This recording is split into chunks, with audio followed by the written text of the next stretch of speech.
Yeah, I think the first half we really displayed what the Rapids are capable of. It's such a frustrating night because their goals were in transition. That's the only way they had the up on us. We were dominating, man, and it's just something we have to work on going into playoffs. And one thing I've learned about this league already being here is you got to peak at the right time. So I'm really confident they got that wall get it right, myself included. But it's just frustrating because I think we had them on the ropes. I think we were the better team in the first half, and then ultimately just let it go. Reggie, I'd like to know, as a relatively new player on the team, your thoughts on what the team's doing defensively, and maybe if there's something you're noticing that somebody else hasn't seen in terms of how you deal with those moments, like that against the LA Galaxy, or maybe you're so new that you're still learning the system. No, I think the system's pretty straightforward. I played football in a lot of locations, so I kind of understand Chris's idea and way of playing. The thing I think that kind of harms this team the most is transition football, as we see tonight in Galaxy is a team that thrives off of that when you have players like, forgive me if I pronounce his name wrong, Preej, I don't know how to pronounce Ricky it. Puig. Yeah, there it is. Obviously a game-changing player, world-class player. You get him in pockets, you get him on the turn. 3v2s, he's always going to put it away. And credit to him, he did well tonight. But, I think that's something we have to do better. Our prevention defense, have a man back, have a +1 advantage. It's basic stuff, and I think we all need to get it right, myself included. Would you say that was kind of the biggest challenge that they gave to you in the second half, was just kind of overloading that side, forcing you into some tough one-on-two situations? For me personally, not really. I know the winger on my side, I felt he was neutralized, felt he didn't do much. But obviously, like I said, when you have a game changer like him, number 10 in the game, he's gonna punish you when you make those mistakes and when you're not in the right setup. So, I think we just gotta be more aggressive. We gotta step to the ball. We gotta trust in ourselves, and we gotta just have a better prevention defense. It's really simple, and that was the biggest message from the guys. I think it's so easy to get right, but just a second of ball watching teams like that are going to punish you. So credit to them. They did their game plan. They sat back, countered, and did what they're good at, and then possessed the ball for the rest of the game. But I think we're capable of so much more. That's why it's a frustrating night.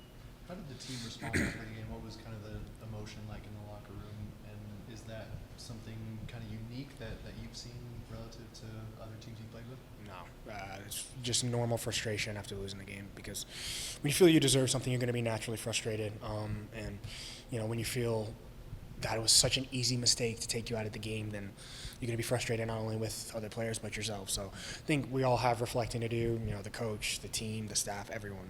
And I think, obviously we'll be back at it tomorrow. And we have a game on Saturday, important. It's a 3-game week, so there's so many points at hand, so many points available. And we're obviously trying to strive for that top 4 to get that home advantage. So, yeah, it's like I said, it's a really frustrating night, but it's definitely nothing I've seen. I think the guys are really passionate. They want to win, and that's great to have on a team. So. Richie, it wasn't all bad news today. Zach getting called up, for Pochettino after, maybe getting snubbed in the interim group after Leagues Cup. What was the team reaction to him getting back with the Nats? Yeah, I said in my interview upstairs, there's no one that's more deserving than him. He's coming in the locker room with his eye half shut from the guy kneeing him in the face, and he's saying we got to do better. He's a warrior. He's a great player. He's a great person. There's no one that deserves him more than him. And I think he's going to make such a good run for that 2026 team. And I can't talk enough about the guy. I've known him for so long, and he's deserved just the best career. So I'm really proud of him, and he's earned it. He's been such a rock for us this year. This season could be a lot different if he wasn't in goal. So I'm really proud of him, man. He really deserves it. Reggie, Connor made a point of saying that sometimes with these very quick turnarounds, it could be a relief to turn the page. But what are you going to take from this result and moving forward into Seattle, the last home game of the season, and what do you think can just be left in the past tonight? Yeah, I think we're actually very thankful it's a 3-game week, because we don't really have time to get down on ourselves and, oh man, no, we got a 3-game week, we got Seattle on the weekend. Have to win, have to get the 3 points, have to finish top 4. That's the goal of this team.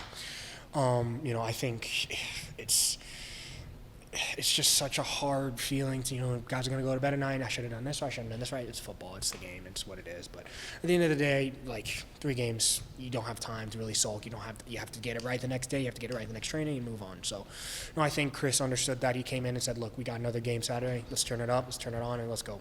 That's it.